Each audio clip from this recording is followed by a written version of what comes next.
Hi, everyone. Welcome. Just get settled. I'm going to give a few more seconds to get other registrants into the room. Looking forward to our time together.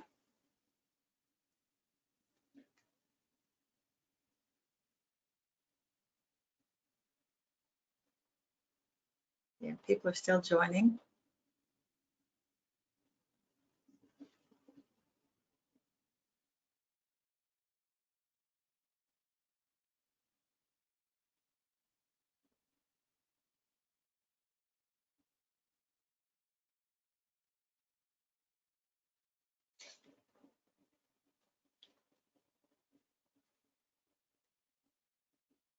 Okay, just give a few more seconds and then I will just get started.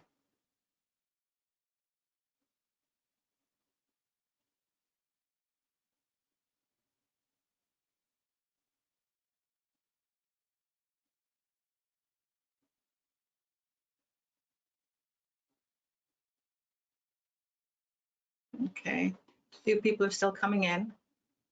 Good afternoon, everyone. As I said earlier, I'm looking forward to our time together today.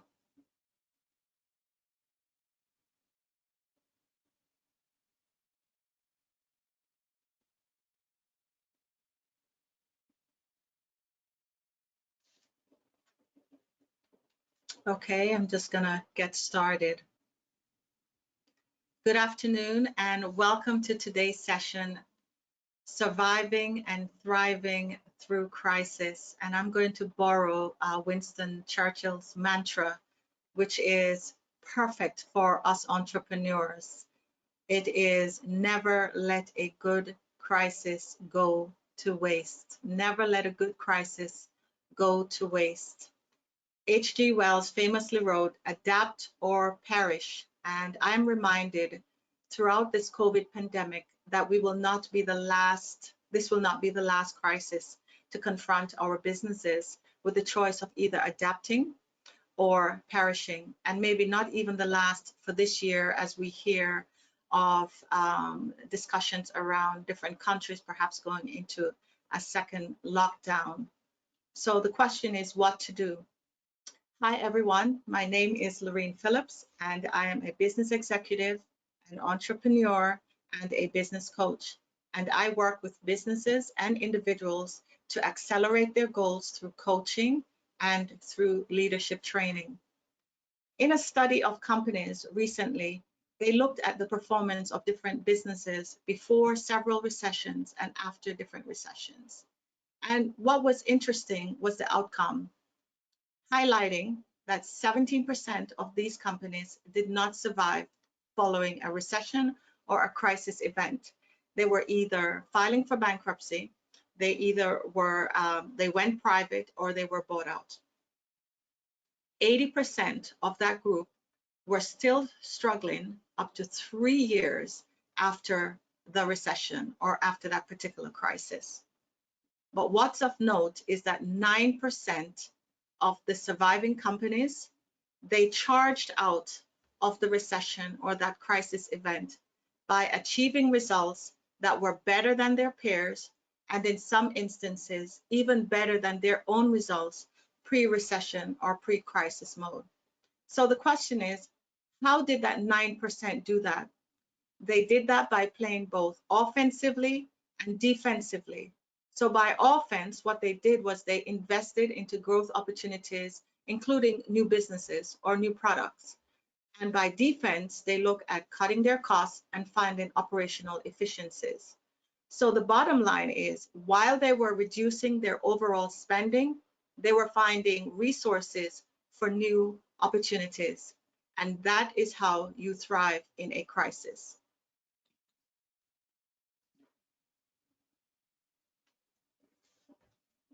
So just a few weeks before the COVID lockdown, I made the decision to start working for my company, Clarendon Wallace, on a full-time basis. Even though the company had been in existence for about 7 years, I had been working on a part-time basis while I had my full-time job. Yes, so I made the brave step to step into working for myself full-time. And about 3 weeks or so into it, we went into a total lockdown. Yes, so I know what it is like to feel anxious, to feel as if you've been tossed into the deep end, and then to try and figure out where do you go from there. I like the quote that I have on the screen here from Stuart Wilde. It says, in a time of crisis, we all have the potential to morph up. I like that, to morph up to a new level and do things we never thought possible. And this is what this crisis has created. It has created an opportunity for all of us as entrepreneurs and as business leaders to level up and to morph into something and to create new products and new services that we never thought was possible.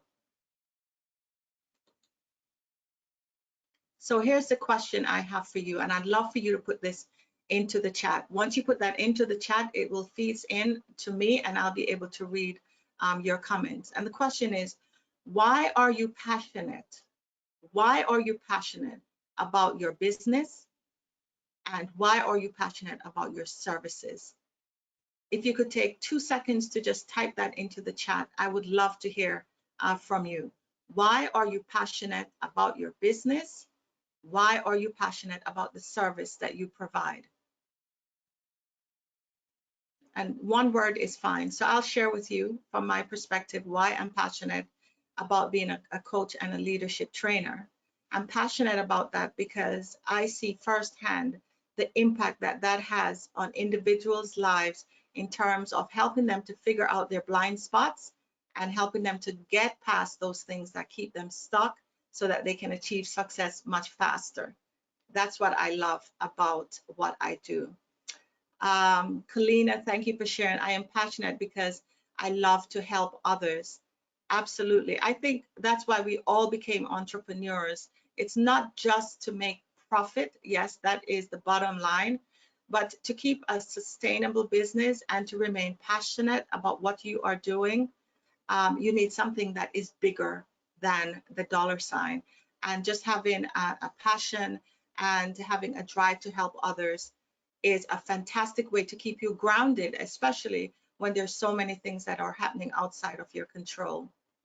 Shelley shared, they are needed in a niche of the population, and I enjoy the service to others. Excellent. Again, you can hear that same passion around serving and helping others. I was talking yesterday to someone, and I just mentioned how it's very important that we get back to the basics of understanding the privilege and the honor that we have to serve others and also make a living whilst doing that. And I think the pandemic and any crisis, in fact, give us all an opportunity to self-reflect about why we do what we do and to make sure that we understand our purpose for doing what we do. And when we can really latch on to what those values are and what those innate passions are, that will keep us going. That will give us the drive. It will give us the mojo that we need in order to push through the crisis. Thanks for sharing that. So my objective over the next 45 minutes or so is to share 3 things that I learned from 3 decades of building successful books of businesses in an industry that is built on and that is driven at its very core by uncertainty and even by crisis. And that is the insurance and the reinsurance space. And I hope that these 3 things can help you to start implementing into your business nuggets and practices and a way of showing up as leaders and entrepreneurs that will build your confidence so that you can thrive during the ever-shifting threats to succeed. I think we all need that. So this is a wonderful opportunity. So I hope you have your pen and your paper or your computer open or the notes section of your phone open and get ready to write down some notes. Again, please note that any questions that you put into the chat section, I'll be able to see those as well. And I will read those questions before I respond. I have about 10 minutes or so towards the end of the presentation that you can ask away at any burning questions that you may have.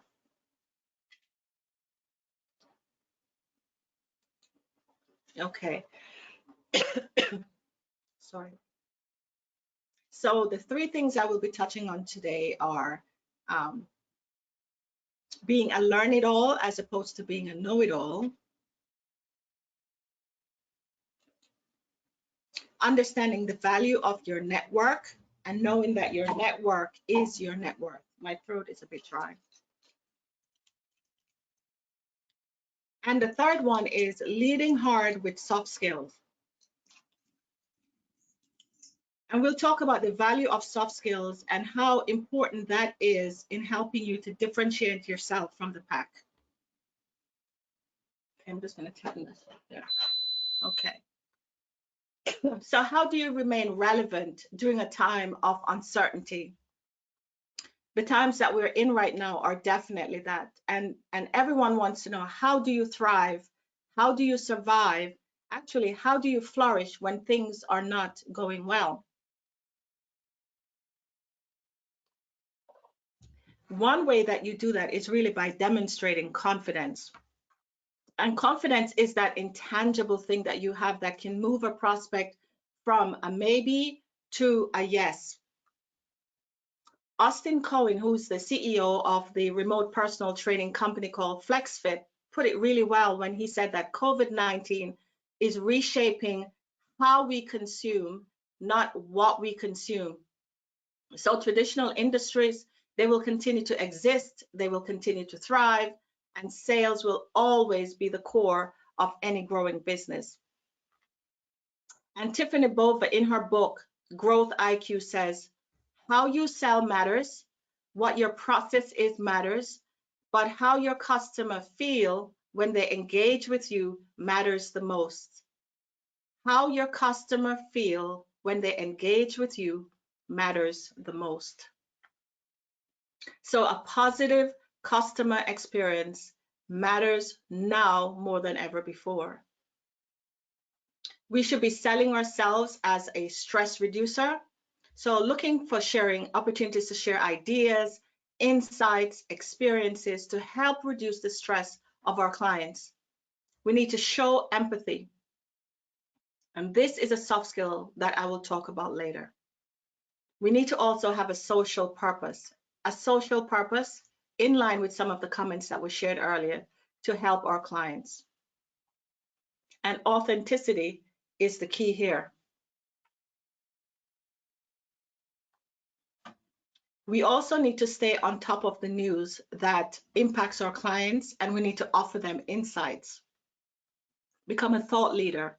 We need to communicate with them about what matters to them and what meets their needs, not our needs. Remember that people buy into your why and not the what you do.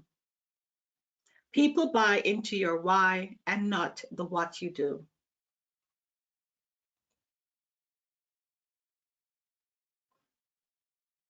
So let's talk about having a know-it-all mindset as opposed to a know-it-all mindset.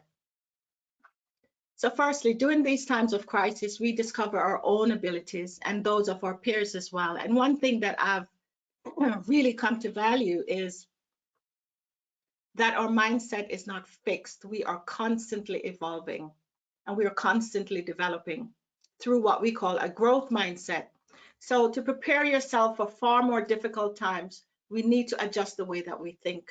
We need to stretch ourselves by living with a larger than life mindset that is capable of withstanding not only victories, but also failures.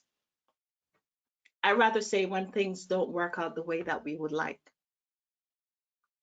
Your mindset is a powerful tool and it strengthens your willpower to achieve your ultimate goals.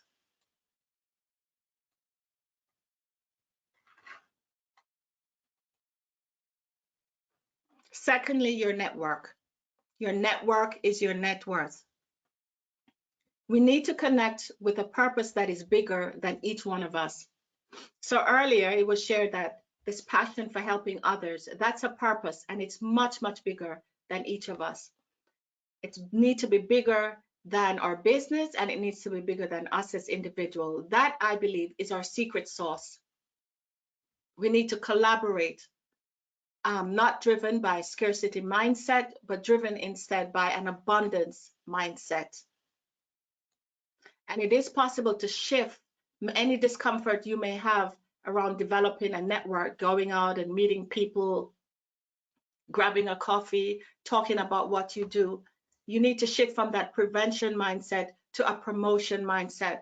Because when you start to see your network as an opportunity for discovery and learning rather than just a chore, that's when the opportunities open up. To develop an amazing network, you need to be curious, you need to be open to learning about others, and always asking, how can I be of help? I ask that all the time. How can I be of help? You want to build your network long before you need it. Building a network when you are stuck or when you're in a jam is a little bit too late. We call it seeding your network, focusing on nourishing and maintaining your network. So even when things are going well, making sure that you make the time to catch up with that colleague, to catch up with that business partner, to catch up with that client or that potential client, and just continue to seed and develop those relationships. I reserve Friday afternoons every week, and I go into the city and I meet with a lot of people now that we can do it face to face. If it is not face to face, I will arrange it on a Zoom or an online platform. But the point is, I actually diary my networking activity, and I make a list every week around the people that I would like to meet with, the people that I would like to spend time with, and the people that I would like to collaborate with. And when you're intentional around developing your network, you will reap the rewards. It is amazing the multiplication effect that comes from building your network. Make sure that your network is what we call boundary spanning. So make sure that when you look in your network, that all the people in your network do not look like you. Okay? You need a diverse network. So you need breadth of network, and you also need the depth as well. You need diversity of individuals, of people that are in other areas, so that they can give you ideas that you may never think of. They will think differently from you, and that's a fantastic thing. If there's one thing we learned about the Black Lives Movement, is that diversity is a great thing. Diversity of thought is fantastic, and it moves businesses to succeed and to take advantage of opportunities or to see possibilities that they would not have seen if they were just surrounded by people who think just like themselves. So I have 3 easy steps. One is, first of all, make sure you do thorough preparation before you meet with that prospective client or business partner or collaborator. Do your homework. You can go on social media, you can go on LinkedIn. There are so many things that you can do to get to know as much as you can about that particular person, so that when you meet them, you have some context and perhaps form some great questions ahead of meeting with them as well. You want to show enthusiasm. I know not everyone is cut out to do this networking thing, but try not to think about it like network and it's another thing to do and it's a chore. But think about what it would be like to meet someone who you can help, and who one day, maybe not today, but maybe one day could also be a resource to you. And think about all the new things that you would like to know. Think about the things that you've been curious about, finding out how other businesses have been surviving and thriving. You have to put yourself out there. You have to expose yourself to the possibility of meeting some incredible people who can help you to build a community where you will feel energized and focused. So this Friday, I have the opportunity of meeting with 4 people that I have never met before, and they're from different industries. And how did I get this opportunity to meet them? Well, I reached out to someone on LinkedIn, someone that had been mentioned to me by someone else who mentioned someone else. And I reached out to her, introduced myself, and inquired whether she would like to have a Zoom meeting for about 10 minutes because I felt that we had some synergies. So we had a Zoom meeting, and I shared what I did. She shared what she was doing, and we could see the very obvious crossovers. And then that led to a face-to-face meeting, and we connected immediately. And from there, she had some amazing ideas around things we could do together, but better yet, people that she felt that I must meet. So we are meeting on Friday, and I'm looking forward to it. I've never met them before, but it's going to be just fine. That's where the confidence comes in. When you believe passionately in what you're doing, you want to be around like-minded people that also believes passionately about what they do. It has an amazing energy, and it just feeds you in such a positive way. And of course, the last of the 3 steps is make sure that you're following through. So once you've had that meeting, don't just let it slide. Send that thank you note. Send a quick, if they said they were going to introduce you to someone, make sure to remind them, diary it, and make sure that you're following up as well. Okay. If you come across an article that you think may be of interest, share that with them.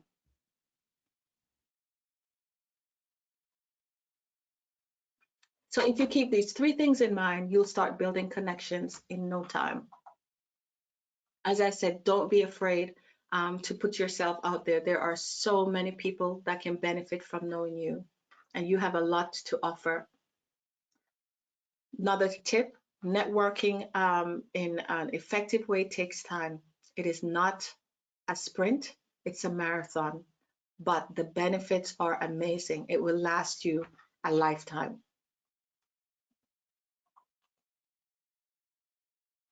Thirdly, I have lead hard with soft skills. If you've ever met me before, you'll know that this is one thing I'm incredibly passionate about. I am passionate about soft skills because I've seen it over and over again where individuals believe that because I have the hard technical skills that I'll be okay. That only gets you so far. The soft skills are what's going to set you apart, and it's basically your I said earlier, it's like a magic sauce. And these times are begging for leaders to step forward. So our lives have been catapulted into the digital future at lightning speed, and many not so good things are revealed. So cracks are opening up in different parts, in different businesses. If something was not working before, but you were able to get by on it, with COVID and all the stresses that came with that, those cracks are starting to come through. The core competencies of great leaders have not changed at all.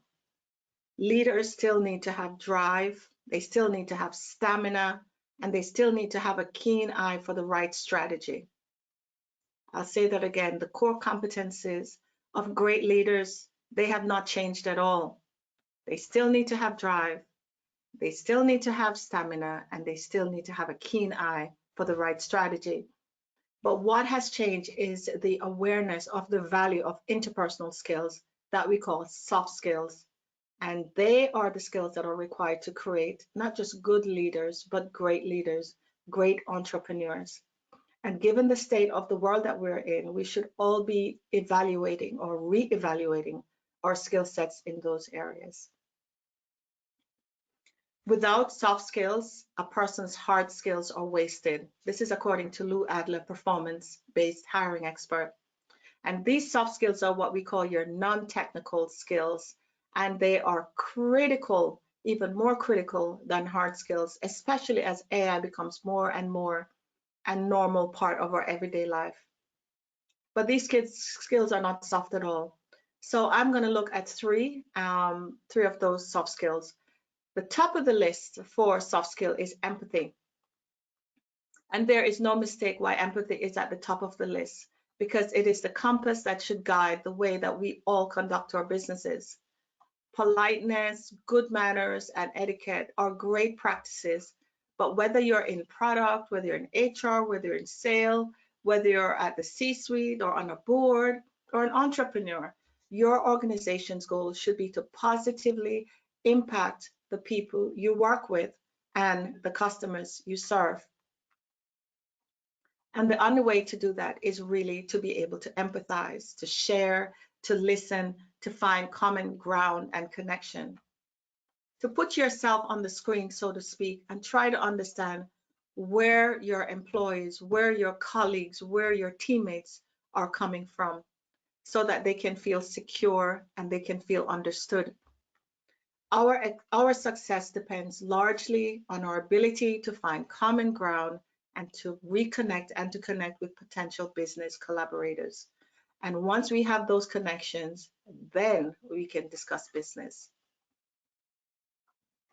With individuals working from home and with the challenges of homeschooling, empathy is needed now more than ever. And our staff and our teammates and the people that work for us, they need to see that demonstrated in us as entrepreneurs.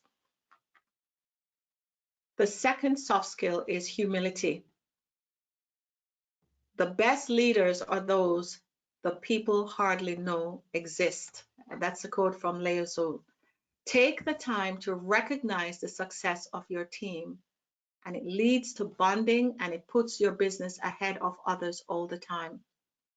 Take the time to recognize the success of your team because it leads to bonding and it puts your business ahead of others all the time. Third one is generosity. Basically, just be nice and be kind. When you're generous with your time for those who ask for your help, those who ask for your input, or those who ask for your advice, that is a sign of a terrific leader. When you do not share, when you're not kind, when you're not thoughtful, you suppress great talent. And as soon as an opportunity presents itself, they will be the first to go. And one extra soft skill that I'd like to mention is patience. And these times require a significant amount of patience, not just with ourselves, but with people that work with us or for us.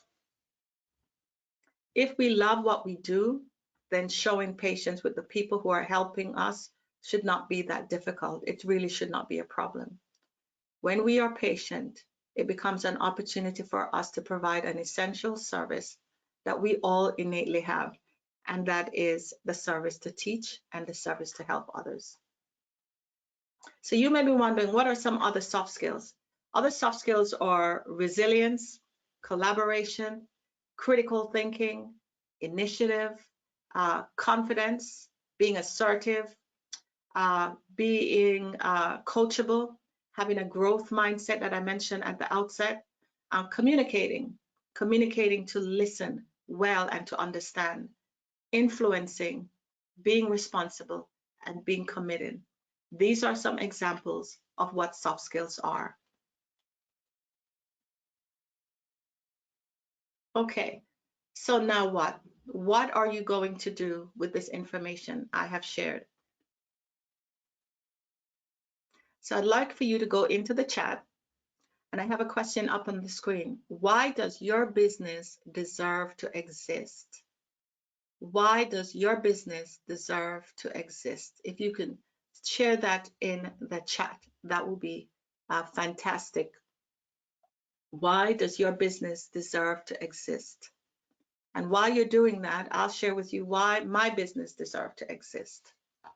I believe that my business deserves to exist because it is essential to the development of individual leaders so that they can thrive and so that they can become their very best versions of themselves.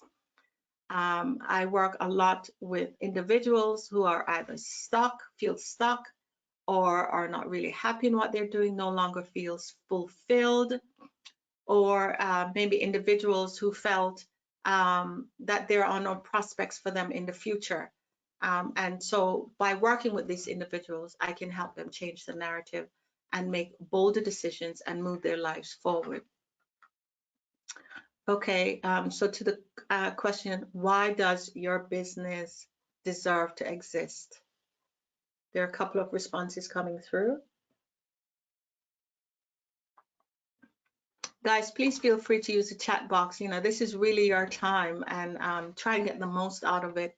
I find as entrepreneurs, sometimes it can be so, or even as leaders, it can be very lonely and isolating sometimes. And it's really nice to have a time like this that you can put aside and really focus on you and focus on the areas that you need to really improve on, and maybe even identify some opportunities for growth. So some of the feedbacks that's coming through is because it is something that is needed, because it provides a real help to others. I like that, a real help to others. Whenever you can see the impact that what you're doing is actually impacting people's lives in such a fundamental way, it just brings tremendous value and purpose to what you do. Another response, because it is unique and it brings happiness to other clients. Absolutely. When we are mindful about the why we do what we do, that is where the most powerful part of what we offer comes. I think I mentioned it earlier that people are buying our why. They're not buying what we do, they're buying why we do what we do. And that comes across in our passion, it comes across in our level of engagement, and it definitely comes across in how we go about developing our business and getting around those mindsets, whether that be, oh, I don't like to network, I don't like calling people up. When we understand fundamentally why we're doing it, we will find a way to get past those self-limiting beliefs. My business deserves to exist as we bring an activity for the whole family. And in these times, being together and having fun and a challenge is both exciting and liberating. That is absolutely true. And articulating your why is so important. And it is not, again, I said it at the beginning, it's not just about making money. The money will come. It's about really understanding the need that you're meeting and understanding the impact that you're having on people's lives when you do that. Another comment, we are also creating 24-hour jobs year-round. That's exactly true. And small businesses, you know, we saw that, I think it was in the US, this was under the Obama administration when they were trying to stimulate the economy. They talked a lot about small businesses, and I think small business get overlooked a lot because you think small, that we're small, but we're not small, we're small and powerful. And small businesses drive the economy, it stimulates the economy, and it really has an impact, an immediate impact on livelihoods and on everyday families. And understanding why we do what we do is absolutely important. And so we all need to demonstrate this particular enthusiasm and hope to our clients and to ourselves sometimes, so that we can meet the challenges ahead. We need to keep our heads up, and we need to keep our eyes open and alert so that we're able to adapt and pivot as quickly as possible. Timing is everything. You snooze, you lose. Now, when COVID started and all the changes started to take place and the lockdown started to happen, for those businesses that weren't easily able to adapt, whether that be to the technology, whether that to be moving to an online platform, or whether that be finding new ways to serve your clients and being creative around that, those businesses struggle. So the mindset I talked about earlier, this growth mindset of always learning, that learn it all mindset, is learning how to do things differently to adapt to the environment that you're in so that you can succeed.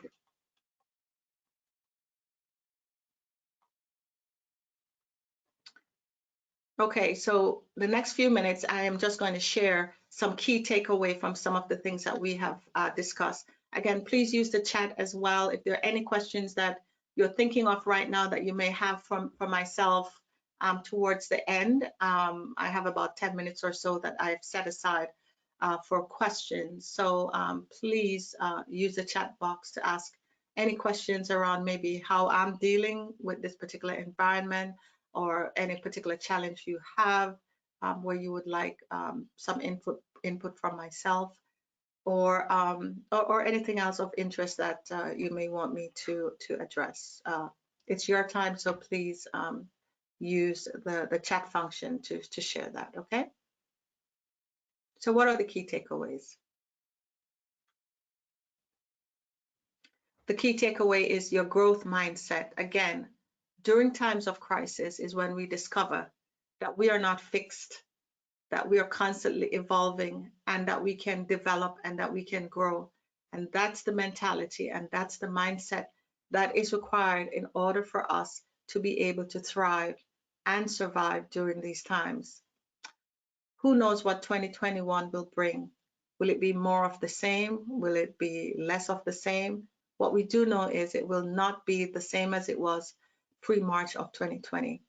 So whatever it is, we know that we are able to adapt. We have seen it, and we have seen companies adapt. Again, it's not what we're offering, but how we're offering that is changing as a result of the crisis.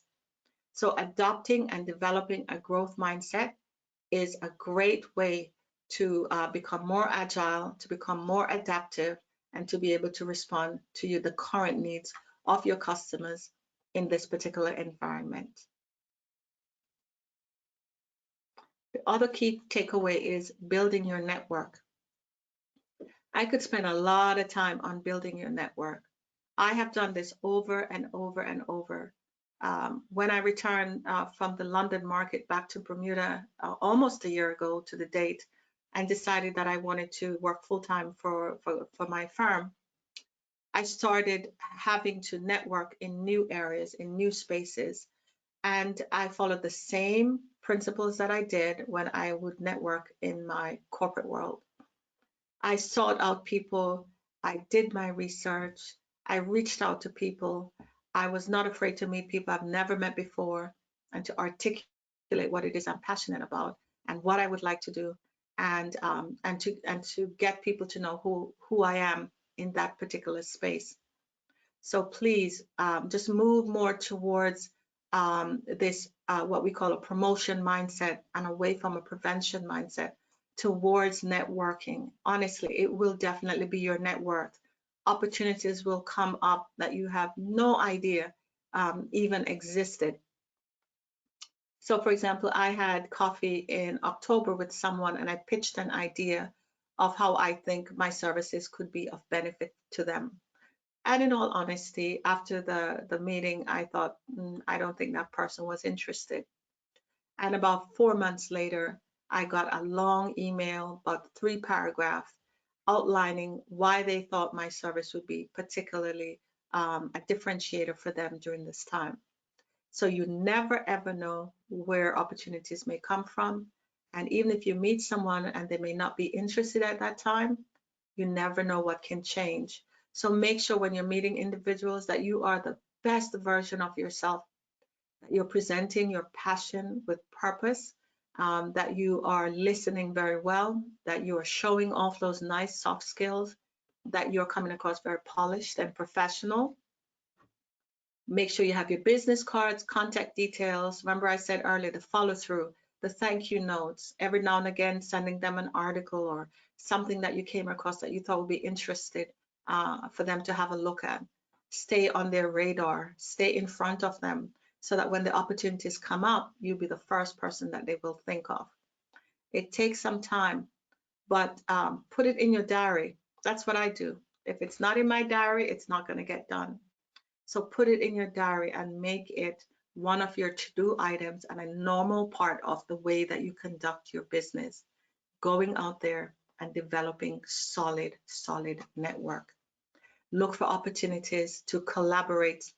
When you collaborate with others that are different from you, you get great ideas and business solutions. I cannot say enough about the value of networking. Impress others the first time.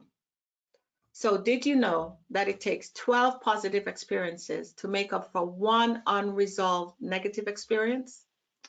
Or that a dissatisfied customer will tell between 9 to 15 people about their experience, and that around 13% of dissatisfied customers will tell more than 20 people. So a positive customer experience or a positive experience with a client or a positive experience with a potential business partner or collaborator is absolutely vital to your success as an entrepreneur, whether you're online or offline. And it's very important that you know that what you look like, what you say, the whole package, how you show up, it does matter. People like doing business with people that they like. They just do. And great manners and etiquette provide you with that level of confidence. It provides you with those character traits that you need that will leave a positive and lasting impression on others the first time. It is true, you never get a second chance to make a first impression, so you must make that first impression count. Impress them the very first time. Our ability to be aware of and to respond appropriately in any social setting, it's a skill that requires a lot of honing. So simply put, these skills are so practical and they must be a part of your toolkit. The way you show up, being your best and doing your best. So make a great impression and watch your online footprint as well as a part of your lasting impression, because as they say, Big Brother is watching. Definitely watch your online presence as well. So now what? How will you use this time to discover and to explore that one thing that you can change to do better as you navigate through these times? So you can share that in the chat. What one thing can you change or do better as you navigate during this time? So some of the things that I've shared, I'm not sure, for you, what may have stood out for you in particular. So what are some of the things that you can do, that one thing that you can change, or that one thing that you can do better to help you navigate through these times so that you can thrive, so that you can survive? If you can share that in the chat, that would also be fantastic.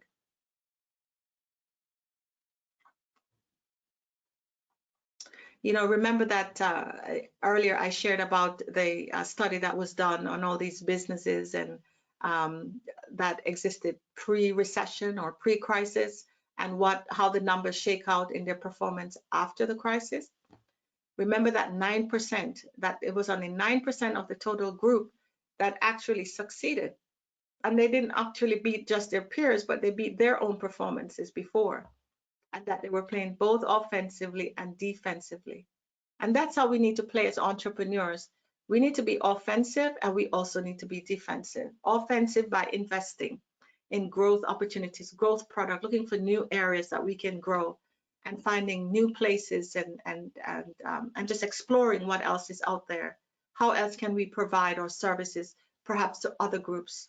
How else can we work with other partners that have synergetic services as yours and open up your client base or your customer base? That's an offensive position. And then the defensive position is something that I'm a big fan of. Many people look at, how can I make more money? How can I make more money? But in many instances, the best move is, how can I save more money and therefore have more drop to the bottom line? So looking at cutting costs and looking at operational efficiencies. That's something that I'm mindful of. And I will tell you that moving to an online platform because of COVID has saved a lot of people a lot of money because we've all found out that there are different things that we can do right at home once we have the technology. So for me as a coach and as a trainer, a leadership trainer, a lot of what I do is I just do it in my office right here at home. Before I was really caught up with, where am I going to train people and where do I meet people? And that's all been solved. What I do is perfect for an online platform. And so I'm able to capitalize on that and keep my costs down. So the bottom line is, like the 9%, is that in times of crisis, you're looking to find resources so that you can explore new opportunities. Okay, so this concludes my presentation, and now it is your time to get any answers to your burning questions. So please ask away. I'm going to take a minute and I am going to look at these questions. I'm going to put on my reading glasses so the font is quite small here. Okay, so let's see. I'm just going to scroll back up.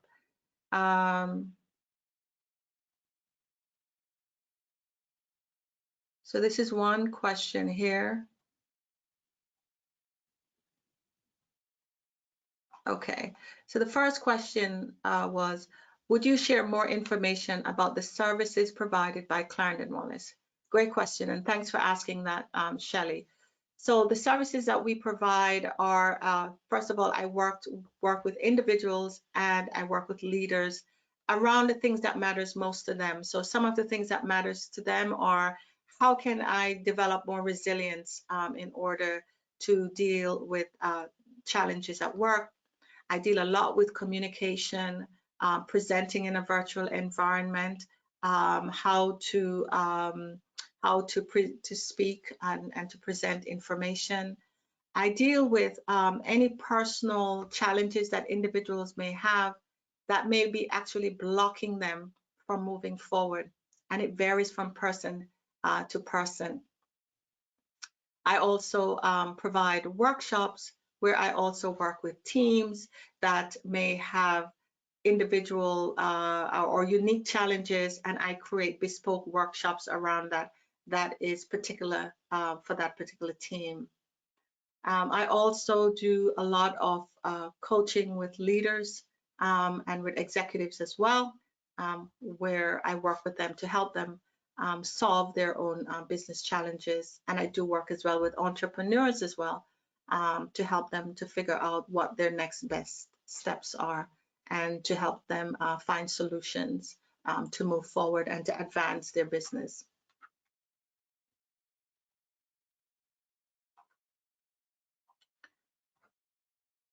Let's see.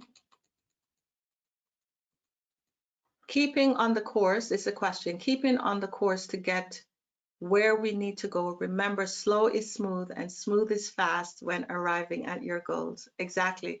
Thank you very much for sharing that, Dean. I have an expression that I use a lot, which is go slow to go fast. Go slow to go fast. I just said that today to another client. Sometimes you have to go slow. So use that time to really be strategic about what it is that you want and what it is that is important to you. And once you get that really sorted out, then you will make up time very quickly. So go slow to go fast. Next point, I think keeping clients and potential clients engaged is important. Colina, thanks for sharing that. Yes, that is absolutely important. One of the things I would strongly recommend is don't pay attention to what your competition is doing and just really focus on what it is that you're offering and be true to that. And find what works best for you and do that thing. Because there is nobody that does things the way that you do. So be really, really focused on your goals and your why and stay true to that. And try not to look at what everybody else is doing and get thrown off in terms of what you're doing. Really, to engage clients, you really need to not only know your why, but you need to be really a great communicator. You need to be a very good listener. Talk about that earlier, listening to understand so that you can hear what your client's needs are and that you can respond to that. So find ways to stay engaged, find ways to keep in front of that client. Again, I said this earlier, sharing an article, sharing a video, sharing a resource, with no intentions of, oh, we just want that business. That will come. Honestly, that will come. Just meet the needs of the client and make sure that you're staying on top of the things that are important to them. So watch the news, see what's happening, see if it's impacting their business, and be genuinely interested in what they're doing.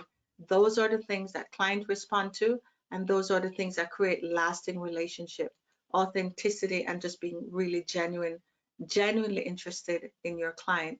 Your clients do know the difference. Identifying more ways to meet, collaborate, and partner with others. This is from Shelley. Again, I think it's just putting yourself out there. There was a question when I was working in the London market, when I just went to the London market 5.5 years ago, there were some people that I knew and there were a lot of people that I didn't know. So I started meeting with people that I knew, and I asked this question every single time I met them. I would say, is there anyone that you know that you think it would be fantastic for me to know? And 99% of the time, they had at least 2 names that they would give me. a name, a contact number, or email, and they would say, please reach out to these individuals and let them know that I referred you. So start with the people that you know and ask the people that you know. If you could pick 1 or 2 or 3 people that you think it would be great for me to meet or to collaborate or partner with, who would you suggest? And then just take it from there. Getting back to the client with a thank you card is something that I can add. Absolutely. It doesn't matter if it's a small client or a large client. So I work with individuals and I also work with large corporations. And I am telling you, at its core, there are just people and everybody likes to be appreciated. So take that time and say thank you. Take that time and type that email that just says, it was so wonderful to meet you today. Thank you if they paid for coffee or tea. Thank you for picking up the tab. Next time it's on me. I'll make sure that I stay in touch. I thought that our time together was so useful, and it was just so wonderful to make that connection. Taking the time out, it takes a minute or so to type that email or to send that card or whatever that thoughtful thing is, but it reaps benefit. At our core, we're working with individuals. Remember what I said earlier, people like doing business with people that they like, okay? Remember that. Okay. Another one. Thank you, Lorene. This information has been helpful as I continue to press forward. Being the first one is always critical. Yes, being the first one is always critical. You know, as we all move through these phases of our own development, whether you're a startup like I was or am, I don't really call myself a startup, I just get on with it. But whether you're a startup or whether you're an experienced entrepreneur or whether or not, you know, you've been in existence for 2 or 3 years and you find yourself really having to pivot and to adapt, you're in good company. I said to my youngest son the other day, he's in university and everything is online and it's a big change. And I said to him, here's the good thing, you're in great company. We're all in this together. We're all learning how best to show up in this space. And we all have to show some sense of humility, and we all have to ask for help, and we all have to ask others for help. And we also have to put ourselves out there and offer our help to others. It's really a community approach, and it's more fun when you do it with others. And the ideas and the solutions that others can provide, you can never come up with on your own.